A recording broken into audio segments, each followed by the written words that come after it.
জিলহজ্জের 10 তারিখ পর্যন্ত কিছু আমল রয়েছে, বিশেষ করে মোটামুটি 10-11টা আমল।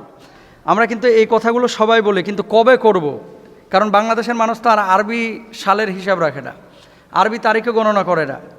এখন কবে এবং কোন কোন আমলগুলো করব স্পেসিফিক আমি খুব সংক্ষেপে আপনাদেরকে বলে দেবো। আপনারা সবাই আমলগুলো করার চেষ্টা করবেন, আল্লাহ তাআলা যদি তৌফিক দান করে। 1 নম্বর, জিলহজ মাস গতকালকেই কিন্তু সৌদি আরবে চাঁদ দেখা গেছে জিলহজ মাসের। তার মানে আজকে বাংলাদেশে কনফার্ম চাঁদ উঠবে। আজকে কী বার? জুমাবার।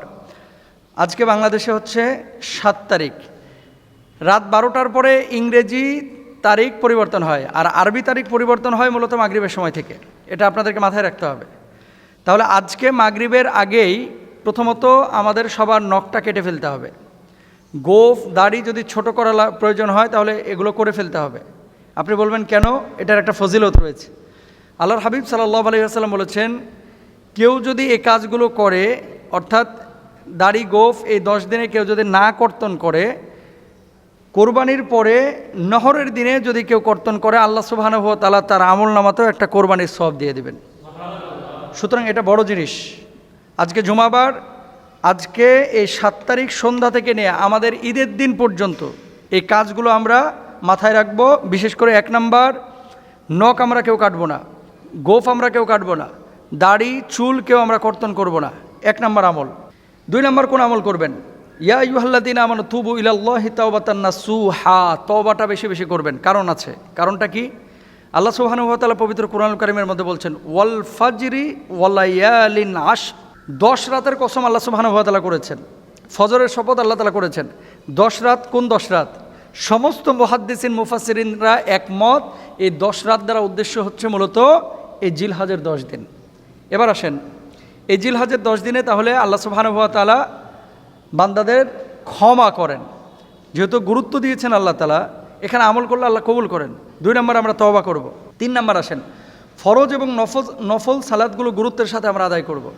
হাট বসবে আর 3 দিন পর থেকে ম্যাক্সিমাম ঢাকা সিটির বিভিন্ন জোনে, আর বাংলাদেশের বিভিন্ন এরিয়ায় কিন্তু শুরু হয়ে গেছে। আপনি খেয়াল করে দেখেন তো যে হাটের মধ্যে যে সমস্ত লোকগুলো থাকে, কয়টা মানুষ নামাজ পড়ে? আপনি খেয়াল করে দেখেন, 90% মানুষই নামাজ পড়ে না। তো আপনি কোরবানি দেওয়া আপনার জন্য ওয়াজিব, কোরবানির পশু হচ্ছে আপনার জন্য মানে জবাহ করা ওয়াজিব, কিন্তু নামাজ পড়াটা তো আপনার জন্য ফরজ। তো এখন আপনি ওয়াজিব নিয়ে মানে গরু টানতে টানতে আপনি ফরজ নামাজ 3 ওয়াক্ত ছেড়ে দিচ্ছেন। তার মানে কি দাঁড়াইলো? লুঙ্গি খুলে মাথায় পাগড়ি পরা, মানে ওয়াজিব নিয়ে টানাটানি করতে গিয়ে আপনি ফরজ শেষ করে ফেলছেন।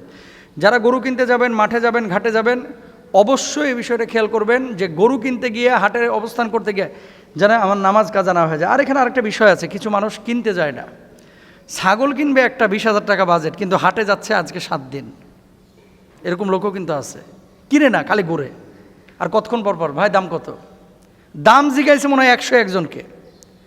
ওর গরু কেনার নিয়তি নাই, কিন্তু দাম জিগায়, নামাজ নাই, গা চুলকাইতেছে, মাথা চুলকাইতেছে, ঘুরতেছে, চলতেছে। অথচ আল্লাহ তাআলা এই 10টা দিনকে কি করেছেন? সম্মানিত করেছেন, ইবাদতের জন্য বলেছেন। আমরা কি করছি? ভুল। এই জিনিসগুলো আপনাকে মাথায় রাখতে হবে। অথচ সাহাবী রিদওয়ানুল্লাহি আনহুম আজমাইন, রাসূল আকরাম সাল্লাল্লাহু আলাইহি ওয়াসাল্লাম 10 দিন রোজা রেখেছেন। আমরা তো রাখি না।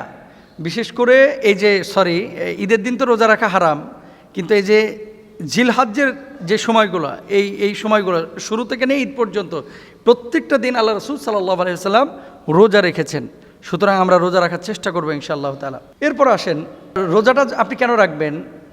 সিয়ামু আশুরা ওয়াল আশারু ওয়া সালাসাতু আইয়ামিন মিন কুল্লি শাহরিন ওয়া রাকাতাইনি ক্বাবলাল গদা। হাফসা রাদিয়াল্লাহু তাআলা আনহা থেকে বর্ণিত, নবীজি সাল্লাল্লাহু আলাইহি ওয়াসাল্লাম কখনো 4টি আমল পরিত্যাগ করেননি। সেগুলো হলো আশুরার সওম, জিলহজ্জের 10 দিনের সওম, প্রত্যেক মাসে 3 দিনের সওম এবং ফজরের পূর্বের 2 রাকাতের সালাত। সুবহানাল্লাহ বলেন। এই 4টা কাজ আল্লাহ রাসূল জীবনেও ছাড়ে নাই। তাহলে আমরা কি করতেছি? আমরা করছিটা কি? ভুল। এরপর আসেন, হজ এবং উমরা করা। যাদের সামর্থ্য আছে 5 নম্বরে হজ করা এবং উমরা করা, এই সময়গুলোতে যাদের সামর্থ্য আছে তারা করবেন। তারপরে 6 নম্বরে হচ্ছে আল্লাহর জিকির বেশি বেশি করা। সুবহানাল্লাহ, আলহামদুলিল্লাহ, লা ইলাহা ইল্লাল্লাহ, আল্লাহু আকবার, জবানে বেশি বেশি চলবে।